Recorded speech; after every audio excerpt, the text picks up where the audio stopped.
Racist officer arrests black teen, shocked when his father is the governor. Before we dive in, kindly hit the subscribe button and let us know where you're watching from in the comments. They say the measure of a man is revealed in the moments he thinks no one is watching. And on that humid Friday night, Officer Carl Dawson truly believed no one was watching. 16-year-old Jamal Wright was just trying to get home. Sweat still clung to his brow from basketball practice, his backpack slung over one shoulder, sneakers pounding the quiet suburban sidewalk. He wasn't thinking about the world, or danger, or justice. He was thinking about leftover jollof rice and the math homework he still hadn't finished. But to Officer Dawson, patrol lights cutting through the dark, Jamal's only crime was existing. The cruiser rolled up beside him, window dragging down like a guillotine. "Where you going, boy?" "Curfew's in effect." Jamal blinked. "Sir, it's 8:30. Something in Dawson's eyes darkened. The kind of darkness that grows when a man is handed authority without accountability. "Empty your pockets." Jamal stayed calm like his father taught him. "I don't consent to a search. I've done nothing wrong." Those words, simple and respectful, ignited the officer like gasoline to flame. Before Jamal could move, Dawson lunged, grabbing his collar, slamming him against the cruiser hood so hard the metal groaned beneath him. Pain shot through his ribs. Onlookers froze. No one breathed. Resisting arrest, disorderly conduct, Dawson sneered. "I'll find something to stick." Cuffs dug viciously into Jamal's wrists. He tried to speak through the panic clawing at his throat. "Please, just call my father. He'll explain." Dawson barked a laugh. "Your daddy gonna save you? Not tonight. Tonight you belong to me." And with that, Jamal was thrown into the back seat, just another thug in Dawson's eyes. At the station, Dawson strutted in like he had just bagged a trophy.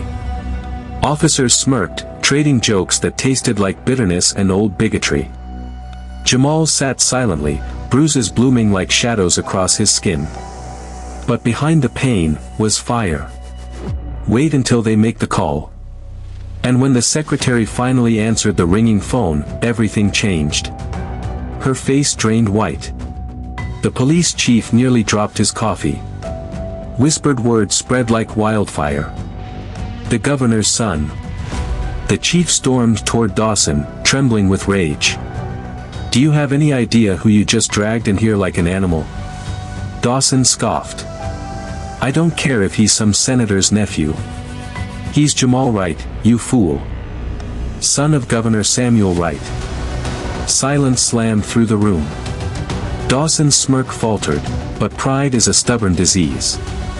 Governor or not, the boy was resisting. The chief cut him off with a roar. "You assaulted a child. You abused your badge. You're done." And then the station doors burst open. Cameras flashed. Reporters swarmed. And through the chaos strode Governor Wright himself, tall, furious, trembling with the fire of a father pushed too far. He rushed to Jamal, pulling him close, eyes sharp with pain and fury. "What did they do to you, son?" Jamal's voice cracked. "Dad. I tried to tell him." The governor turned slowly, a storm wearing a suit. "You put your hands on my child." "Sir, with respect." "No." The governor's voice boomed across the entire station. "My son committed no crime except being black in a city where men like you hide behind badges to enforce your own hatred." The room shook. And then, "Officer Dawson, you are under arrest for unlawful detainment, excessive force, and violation of civil rights." Gasps. Martial footsteps. Dawson's face collapsed as he was cuffed and dragged away. Justice, served in real time. But the world doesn't bow so easily. That night, in the safety of the governor's mansion, Jamal tried to sleep, but a stone cracked against his window. He bolted upright. A black car idled across the street. A man stood beside it, face hidden in shadow, staring directly into Jamal's room. He lifted one finger to his lips, a warning, before disappearing into the night. Jamal's blood ran cold. This wasn't over. Not even close. He whispered into the darkness. "Dad. I think we just started a war." And what he didn't know was this. The man watching him wasn't a stranger. He was someone with power. Someone with influence. Someone who had been smiling in his father's face, and plotting in the shadows all along. The night after the stone cracked Jamal's window, sleep refused to touch the governor's mansion. Security patrolled every corner, flashlights slicing through the darkness, but Jamal still felt exposed, watched, hunted. That image of the man by the black car burned in his mind like a brand. By sunrise, Governor Samuel Wright had already transformed the mansion into a war room. Advisors crowded the kitchen, state police officers hovered by the windows, and federal investigators combed through the anonymous threats. But nothing eased the knot in Jamal's stomach. Then the doorbell rang. Not once. Not twice.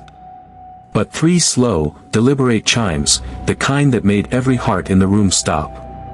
A young officer opened the door, hand on his holster. On the porch stood Senator Hall. A smirk carved into his face. "Good morning, Governor," he said, voice soaked in false politeness. "We need to talk." Jamal's throat tightened. He recognized that voice. He had heard it, faint, distorted, from the man whispering outside his window. And his father recognized it too. The governor's jaw clenched like grinding stone. "Hall. What do you want?" Hall stepped inside without waiting for an invitation, closing the door behind him.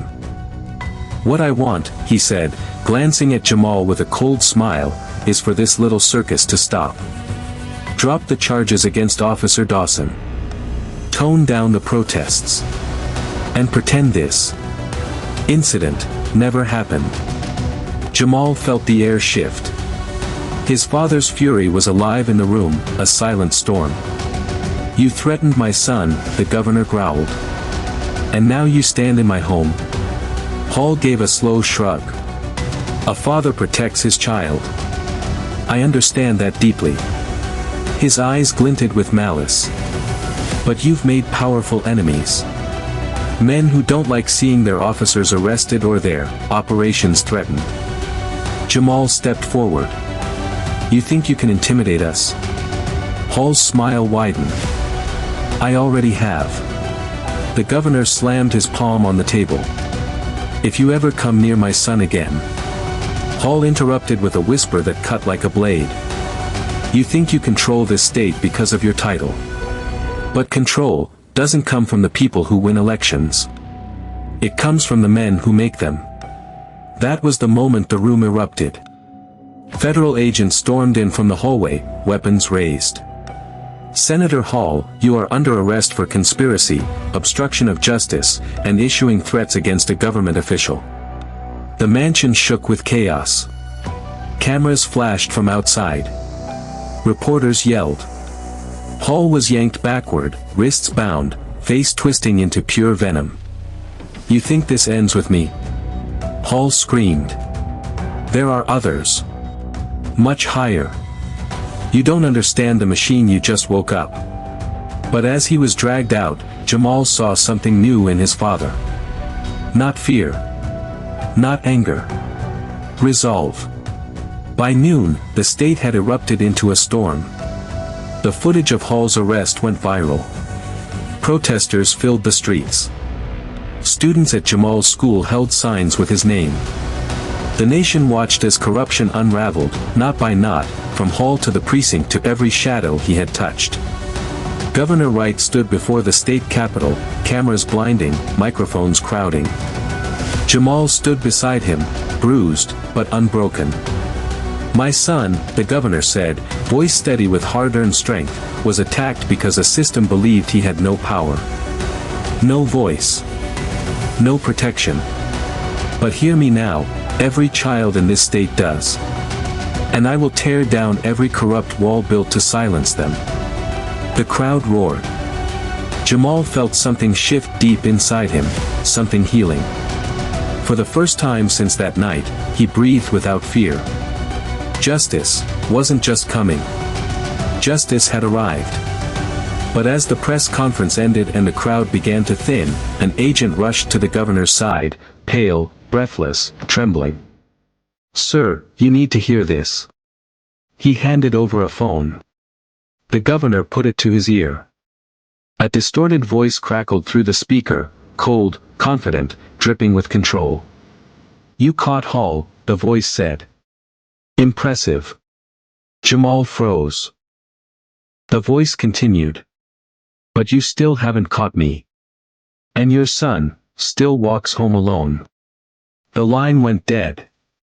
Jamal's breath stopped. The governor's fists tightened. Because this time, the threat wasn't a warning. It was a promise.